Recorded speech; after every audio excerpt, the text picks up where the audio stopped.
What's up, y'all? Welcome back to the channel. It is Wednesday, June 5th.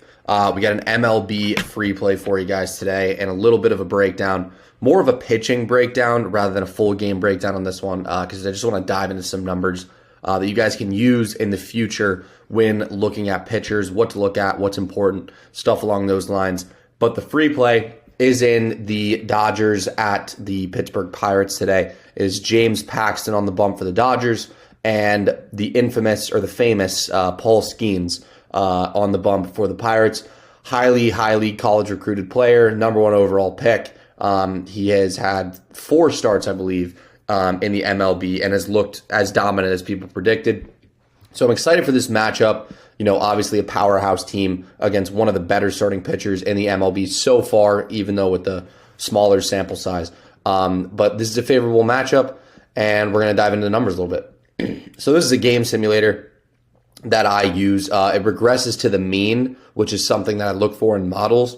Regressing to the mean essentially means you plug and pull all this data in. For example, this model uses strength of schedule, it uses weather factors, it uses current hitting trends, it uses injuries, it uses bullpen rankings, starting pitching rankings, player expected batting average, and just a bunch of basic stats like that. But it regresses to the mean. So when it gets a number that is better than the markets, for example, FanDuel has this game at -112 and the model has it at -156.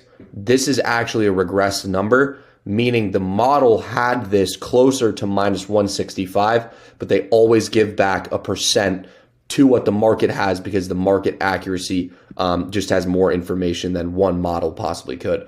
So I do like that. Obviously, this model has a sizable edge here with the Pirates at -156. But once again, regressing to the mean here. And we'll take a look at the pitcher matchup. So obviously, Paul Skeens on the bump, but how does he match up against the Dodgers? So these are the Dodgers hitters today. Not all of them will play today, but this is the Dodgers rotation in terms of hitting. And as you can see, Paul Skeens, his home run differential against these players is just an insane decrease all across the board. K percentage is through the roof against this against the Dodgers lineup. The one thing that is a little concerning is the extra base hits. A lot of this has to do with the weather today, and a lot of this has to do with where he locates in the zone. So he's primarily a four-seam fastball guy. And with the weather blowing out towards right field, the home runs are going to be decreased. Typically, that's how it works. But the extra base hits are going to be increased because the Dodgers typically hug the lines, and Paul Skeens typically paints the inside and outside corners. He's more of an inside-outside guy rather than up-down, which leads to naturally more base hits, or extra base hits, excuse me. But the home run, limiting the home runs against a powerful lineup like the Dodgers is going to be important. So I like that piece of information here.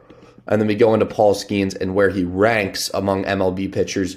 Once again, small sample data. He's only had a few starts, but really good numbers across the board. The one thing he is lacking in is average exit velo, meaning the batters are making solid contact more often than not. Which 90.1 average exit velo is higher in the MLB, but that's just because of the power this guy possesses. I mean, he's sitting 102 as a starter for 4 innings. So naturally, the average exit velocity will be higher, not because of timing or not because of Paul Skeens isn't hitting his locations, just because of the power that he's providing to the hitters. But ground ball percentage, great for double plays, especially the Dodgers. They get on base early and often. So ground ball percentage is very good for double plays.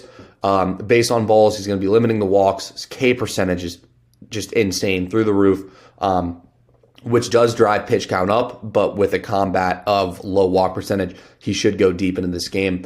Chase percentage is high as well. Likes to hit his spots once again. Gets batters to chase with his stuff. And then his expected ERA and his expected batting average are actually, some of the top in the MLB. So he's actually due for a little bit of regression in terms of ERA and expected batting average. The flip side of this is James Paxton. So this is James Paxton. He's had a decent start this year, to be honest. He's 5-0 win-loss record, primarily just because the Dodgers are so good. But as you can see here, the Pirates are a good changeup hitting team. They're a good off-speed hitting team.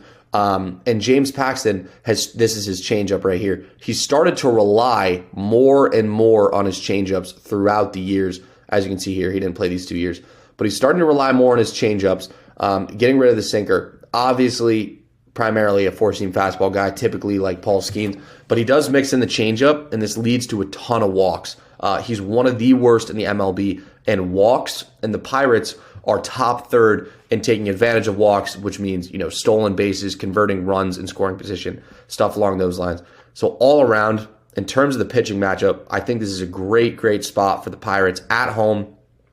Just coming off a win against the Dodgers. I believe they won yesterday. I could be wrong. But typically, teams like that who are subpar in the MLB, it's almost a trend. The bad teams beat the good teams in stretches. So when, a subpar MLB team is clicking, they typically tend to rattle off 2 or 3 wins in a row.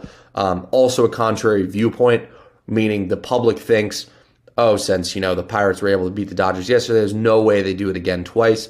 It happens more often than it doesn't. So all around, just with the pitching breakdown, I think this is a good matchup. Another thing I like about this with James Paxton is the regression. We just saw with Paul Skeens up here how he's due for a little bit of positive regression. James Paxton is due for severe negative regression. His expected ERA is one of the worst in the MLB, 5.24, and his current ERA is only 3.29. That's just because batters are, making hard hits, good barrel contact against him. So he is due to see a little bit of negative regression. I think the Pirates can get to him early in this matchup. And that's why we are on the Pirates money line -115. As you can see, the best line is on FanDuel -112. We're sending it out at -115. So best of luck as always. See you in the next one.